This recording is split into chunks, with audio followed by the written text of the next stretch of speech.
Hiya, here's just a very quick little video on that most important of questions is what are actually Pinter's plays about. I've dragged this from lots of different resources, so hopefully this will be reasonably useful and some different stuff than we've seen before. So first of all, I think it's most important to note that Pinter's plays in general, not just The Homecoming, are really about rooms and guests.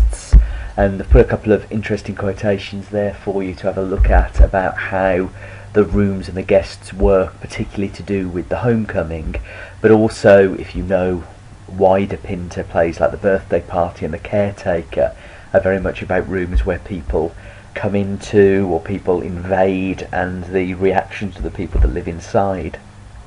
I think the last two quotations there on that slide are perhaps the most interesting because they identify some contextual stuff that certainly I've not really looked at before, which is that the Britain of the 1960s and 70s was one where invasion or ones where newcomers were viewed with an awful lot of suspicion. And I think the notion that in 1971 the British Nationality Act was repealed, so they actually stopped it as easy for foreigners to move to Britain and take up jobs.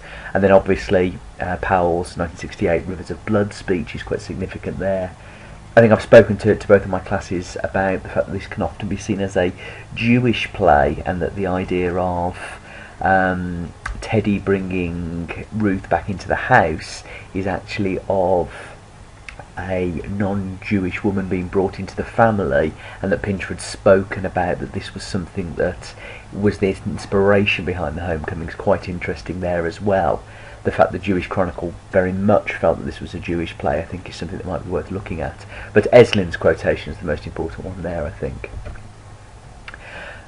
I very much like looking at the character of Ruth. I think we know that she probably won't be someone that's able to be answered on in the examination, in that she's been on there recently, but her character's very, very interesting. I think that first quotation, which is what Pinter thinks about Ruth herself, that she's the nearest to a free woman that I've ever written.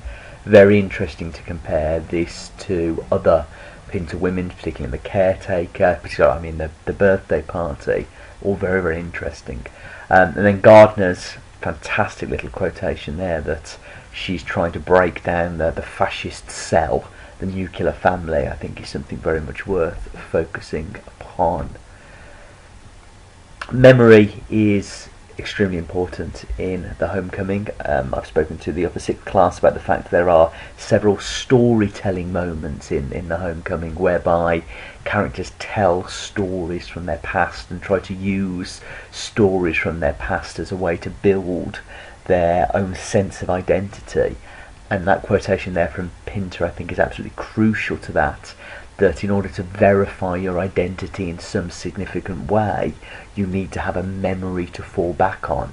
But the fact there are no hard distinctions between what is real and what is unreal means that these characters aren't ever really able to develop their own sense of identity. I would very much link to this the idea of who are the fathers, who is going to be related to others, does Mac exist, does Jesse exist. All of these things seem to me crucially significant in the makeup of The Homecoming. And then I found a couple of interesting quotations from Pinter. As we know, Pinter doesn't speak very often about his plays, and I found some interviews with him that I thought were significant for that. This first one is his reason why he doesn't speak very much about his plays, that he once told a journalist, was that in the 1970s he was interviewed at a Shakespeare festival, and somebody asked him what his play was about, and he says it's about the weasel under the cocktail cabinet, and that then people started to interpret his work as looking at where these weasels were. So Lenny as the weasel under the cocktail cabinet's quite an interesting idea. But crucially, I think the idea that that isn't what he thinks his plays are about is quite important. Then I've got two quite long quotations here by Pinter on The Homecoming itself, and what his view of this productions that he's seen were. This first one's from the Comédie Française, that his view of how it was put together and how it was built and what it showed about Ruth, I think is very important.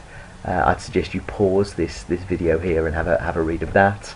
And then this which I think is just a fantastic description of what Pinter's trying to do in the Homecoming. Fuck the audience, I think is this fantastic quotation, and he looks at how when it was being performed in New York the audience were defeated by what had gone on.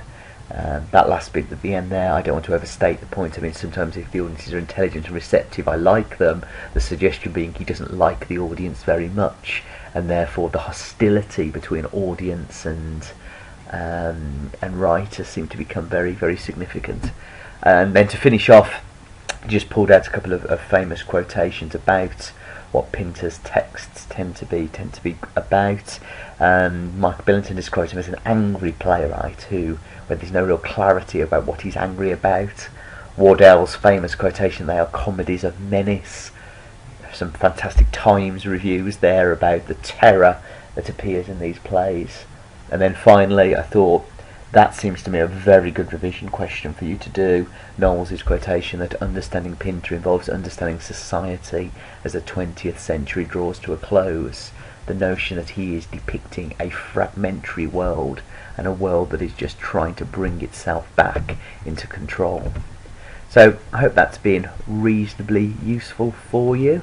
Some lots of AO3 stuff certainly.